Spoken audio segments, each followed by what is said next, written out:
जरा सोचिए, 20 साल तक म्यूचुअल फंड में लगातार इन्वेस्टमेंट करने के बाद अगर आपको पता चलता है कि एक दूसरा म्यूचुअल फंड भी था जिसका एक्सपेंस रेशो आपके वाले म्यूचुअल फंड के एक्सपेंस रेशो से 0.5 परसेंटेज पॉइंट्स कम था, इस वजह से आपको लाखों रुपए का नुकसान हो चुका है। और अगर आप दूसरे फंड में पैसा लगाते तो ये लाखों रुपए भी आप कमा सकते थे, तो आपको बुरा लगेगा। इसीलिए एक्सपेंस रेशो के बारे में जानना आपके लिए बहुत ज़रूरी है। और आज के स्मार्ट स्टॉक टिप के एपिसोड नंबर 2 में मैं आपको एक्सपेंस रेशो की फुल जानकारी देने वाला हूं। तो सबसे पहले बात करते हैं एक्सपेंस रेशो होता क्या है। जब आप म्यूचुअल फंड में पैसा लगाते हैं तो वो पैसा आपके बिहाफ पर एक एक्सपर्ट फंड मैनेजर अपनी स्किल्स को यूज करके पैसा मैनेज करता है। उसके साथ ही साथ एक एएमसी अपने म्यूचुअल फंड को प्रमोट करने के लिए एडवर्टाइजमेंट पे खर्चा भी करती है। तो बदले में फंड मैनेजर आपसे चार्ज करता है फंड मैनेजमेंट फी। इस फी के साथ साथ एक एएमसी आपसे चार्ज करती है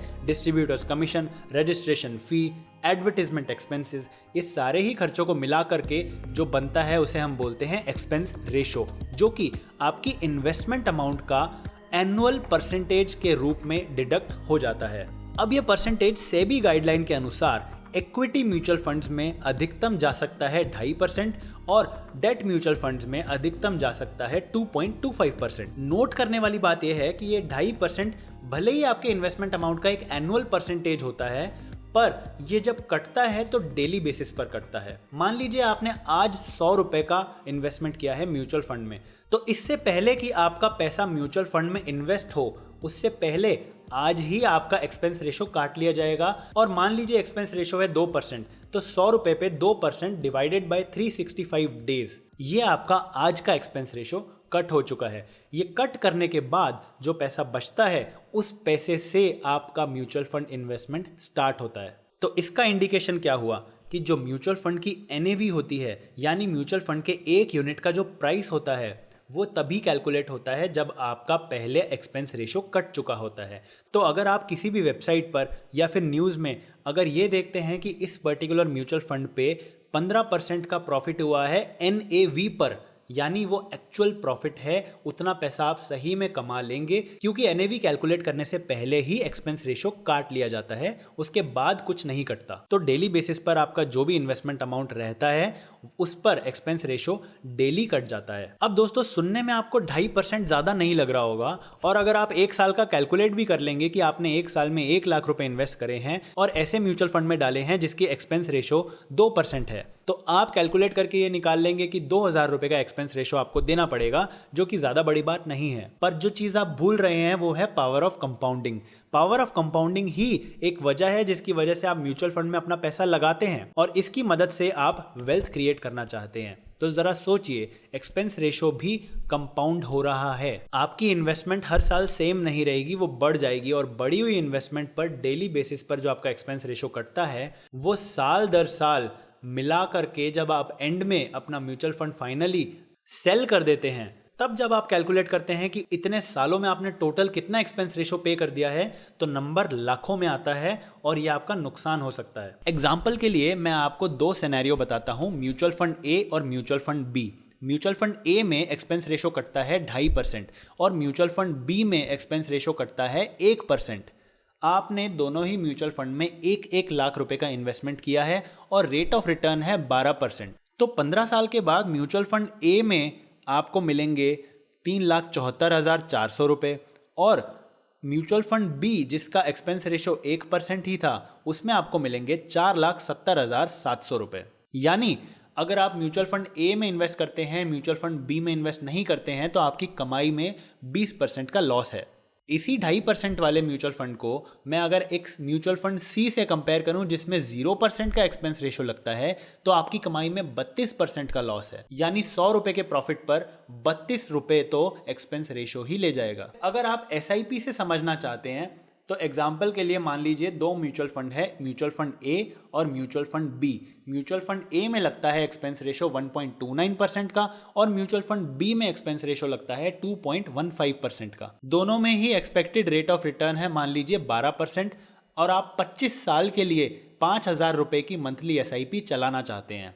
तो 25 साल बाद म्यूचुअल फंड ए आपको देगा 80 लाख रुपए और म्यूचुअल फंड बी आपको देगा 68.9 लाख रुपीस, यानी 11 लाख रुपए का अंतर। और जरा गौर कीजिए, इन दोनों ही एक्सपेंस रेशो में टोटल 1% का भी डिफरेंस नहीं है, यानी लेस देन 1% आपका ट्रांसलेट हो जाता है 11 लाख रुपए में, जो कि आप आराम से सेव कर सकते हैं अगर आप म्यूचुअल फंड में इन्वेस्टमेंट करने से पहले एक्सपेंस रेशो पर ध्यान देते हैं तो अब क्वेश्चन ये उठता है कि क्या ऐसा म्यूचुअल फंड जिसमें एक्सपेंस रेशो ज़्यादा है वो आपके लिए बिल्कुल बेकार है या नहीं। तो उसका आंसर है कि अगर आप इक्विटी म्यूचुअल फंड में अपना पैसा लगाना चाहते हैं तो वहां पर आपको बहुत अच्छे अच्छे म्यूचुअल फंड्स मिल सकते हैं जिनका पास्ट का ट्रैक रिकॉर्ड अच्छा है, परफॉर्मेंस बहुत अच्छी है और जिनको मैनेज करने वाला जो एक्सपर्ट है यानी जो फंड मैनेजर है वो बहुत स्किल्ड है, उसके पास काफ़ी सालों का अनुभव है। तो अगर आपको एक ऐसा म्यूचुअल फंड मिलता है तो भले ही उसका एक्सपेंस रेशो थोड़ा ज़्यादा हो पर आप उससे कई ज़्यादा रिटर्न कमा सकते हैं। पर वहीं अगर आप एक डेट म्यूचुअल फंड में पैसा लगा रहे हैं जहां पर एवरेज रेट ऑफ रिटर्न 8 से 9% ही रहता है, वहां पर 2% का एक्सपेंस रेशो आपके लिए बहुत नुकसानदायक है। अगर आप डेट फंड में पैसा लगा रहे हैं तो कोशिश करके ऐसा म्यूचुअल फंड सेलेक्ट कीजिए जहां पर एक्सपेंस रेशो कम से कम रहे। सिमिलरली अगर आप डायरेक्ट फंड में पैसा लगा रहे हैं तो वहाँ पर आपको एक्सपेंस रेशो जनरली लो मिलता है और अगर आप रेगुलर फंड में पैसा लगा रहे हैं तो वहाँ पर एक्सपेंस रेशो आपको हाई मिलता है, क्योंकि डायरेक्ट फंड में डिस्ट्रीब्यूटर्स कमीशन इन्वॉल्व नहीं होता है और रेगुलर फंड में डिस्ट्रीब्यूटर्स कमीशन इन्वॉल्व होता है। अब जब आप समझ ही गए हैं कि एक्सपेंस रेशो आपके लिए काफ़ी महंगा साबित हो सकता है अगर आपने ध्यान दिए बिना इन्वेस्टमेंट कर दिया, तो आप बिल्कुल भी ये नहीं चाहेंगे कि म्यूचुअल फंड में इन्वेस्टमेंट करने के लिए आपकी जेब से एक्सपेंस रेशो के अलावा भी कोई खर्चा हो जाए, और ऐसा खर्चा हो सकता है ब्रोकरेज। तो दोस्तों मार्केट में ऐसी एप्स आ चुकी हैं जो आपसे बिना ब्रोकरेज चार्ज किए आपको म्यूचुअल फंड में इन्वेस्टमेंट करने का ऑप्शन देती हैं। ऐसी ही एक ऐप का नाम है कुवेरा ऐप। इसकी सबसे खास बात यह है कि ये फ्री टू यूज़ है।